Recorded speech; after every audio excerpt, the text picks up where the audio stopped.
Hi, wie geht's, wie steht's? And welcome back to Cook Like a German. Today in border country cooking, country number 4. And that would be right on the north side of Germany, Schleswig-Holstein, sits Denmark. And what are we doing for Denmark? Well, good question. We make a, I can't pronounce it, a Smørrebrød, and that's like open-faced sandwiches, very traditional. And we also make authentic, or I try, Æbleskiver with a special pan. What are Danish Æbleskiver? Well, good question. The most important thing is you need something like this, an Æbleskiver pan. That's cast iron, but I seasoned. You don't have to buy seasoning to revive it. You can use actually Spanish or any grapeseed oil, very high flame point.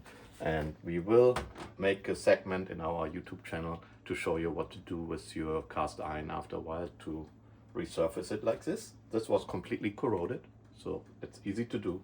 Get to this later. This will be heated actually on the flame directly. In general, an Æbleskiver is a pancake, a round ball of a pancake batter. And what do we use for it? Well, we use buttermilk, that's a cup. Interestingly, I ran out of buttermilk, but no problem. You use 1 cup of milk and a tablespoon of white vinegar or other acid like lemon juice, and it will curl it up a little bit to mimic the buttermilk. So this works actually. Not very traditional, but you can do this. Everyone can do what they want a little bit. We will cut those blackberries and put them actually into our Æbleskivers. Just a couple of those. This is just a little bit of vegetable oil, what we use to actually get this all ready for cooking and frying.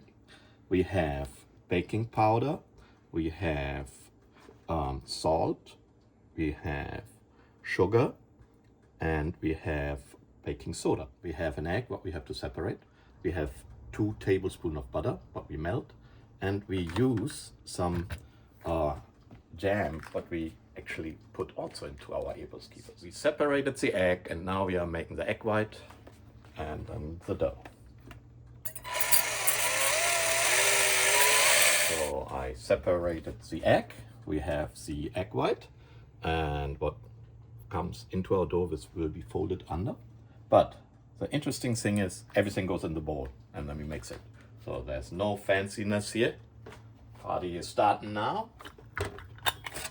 And of course our homemade buttermilk.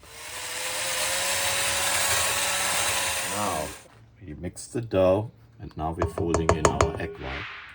Okay, there you want to be a little bit gentle because you don't want to destroy the structure of the egg white what you worked so hard for. Doing another test run here, only one at a time, because I need to see, like I said, this is actually, believe it or not, the first time I use this pan for this. So we have to see how it reacts to the heat, and so we don't burn it.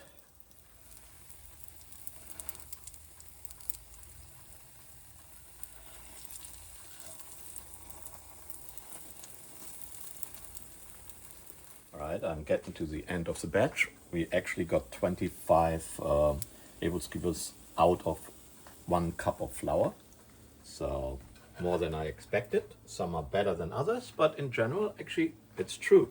You get better by the minute when you do that, and now they actually can be turned and they're not all burned or half flat and stuff like this. They're coming out actually really good. Unfortunately, I don't know which one have fruit in it, which one have jam in it, and which ones are normal. So I will definitely powder them with powdered sugar and have 1 taster. When you do this, make sure that your Æbleskivers actually have cooled down a little bit, or your powdered sugar will just melt on it and you need a lot. Okay, I don't know which one, hit or miss, fruit or not. Maybe this one, we'll see. Miss. You know what? The powdered sugar makes it so much better. All right, I try again just to see if I get some fruit.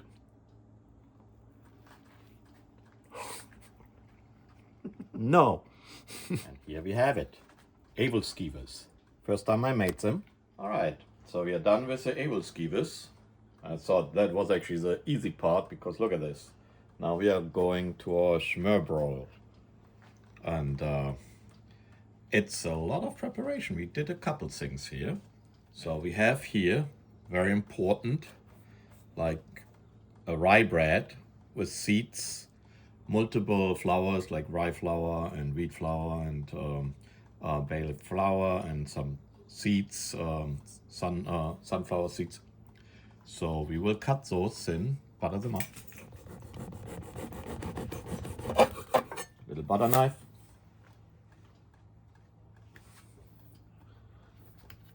Good European butter. Right, our first one will be pâté. So we are starting out with a homemade pâté. That's pork pâté, not liver, but it's really good. Spread that out.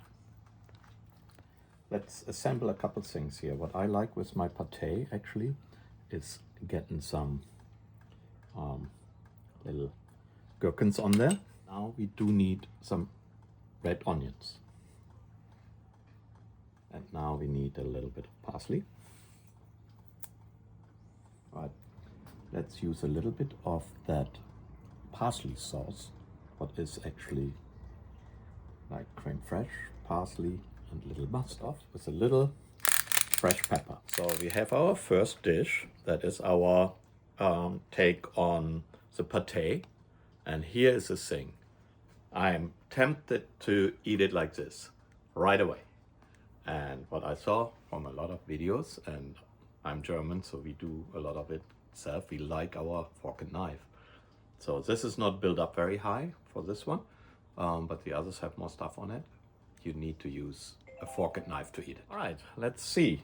Number 2. I think what I want to do is the smoked butterfish.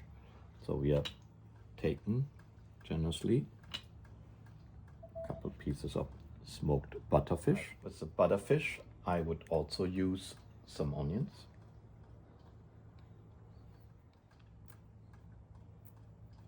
In German sandwiches, so you wouldn't pile it up like they do in the Danish. They roll it up and make it like higher looking. So ours would end like flat, but we are adding a couple things to it. A little bit of green.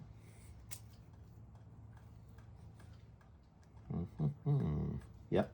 In addition, everyone gets a slice of radish. The sauce, we are going actually with the dill sauce, what has also a little horseradish in it. And here we have our smoked butterfish. Let's see, our next one. Let's start with, let's do an egg one. So we grab our eggs. With the eggs, we are going actually with the mayo remoulade.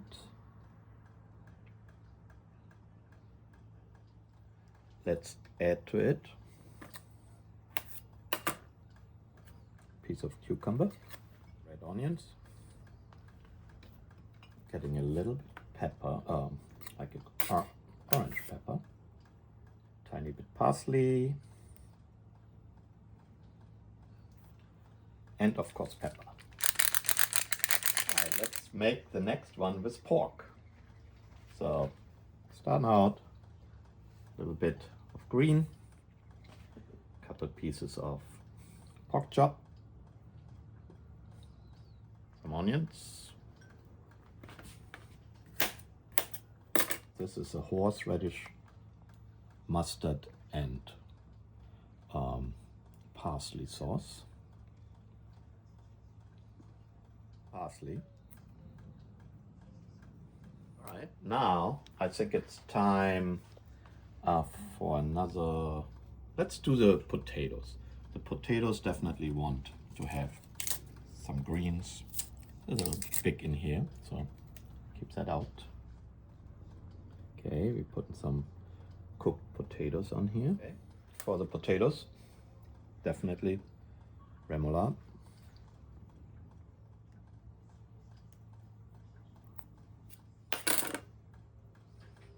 I think it's time for smoked salmon. In particular, this smoked salmon is from a friend of ours. So it's homemade and it's really nice and smoky. All right, we are going with the dill. A little bit of onions on here.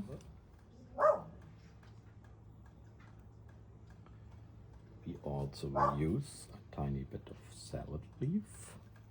Parsley on this one.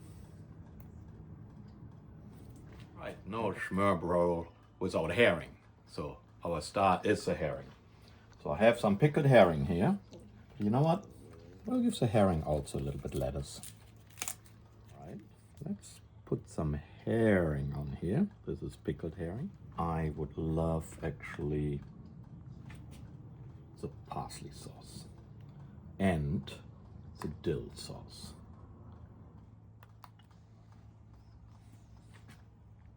And for today, our last one, we make a little shrimp. All right, let's see. For the shrimp, I'm going with the dill. We top that off with a little bit of horseradish, remoulade, what has pickle juice in it. Then, of course, we need some dill. Of course, we need some more of the onions, sliced cucumber on top of it, and salt, pepper.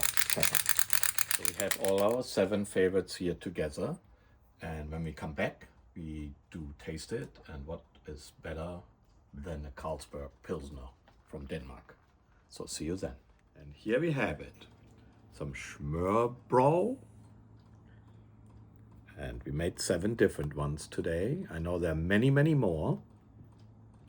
We have the Æbleskivers, some filled with berries and marmalade. There's some marmalade. And of course, what you actually drink with this.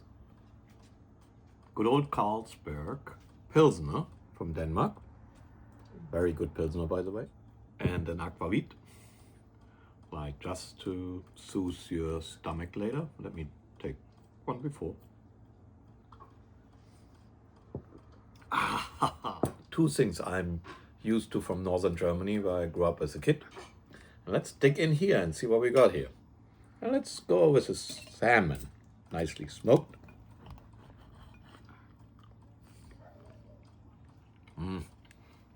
So good, so fresh. Before I eat all that, I want to try our hard-deserved Æbleskivers. And I don't know if I get an empty one again or not. Most likely. Here is one. Nicely cooked, very nice, soft. This is a little jam. Let's see. A meal by itself. So, thank you, Denmark, for some food what is so close to my heart, because it's also so German. Thank you very much.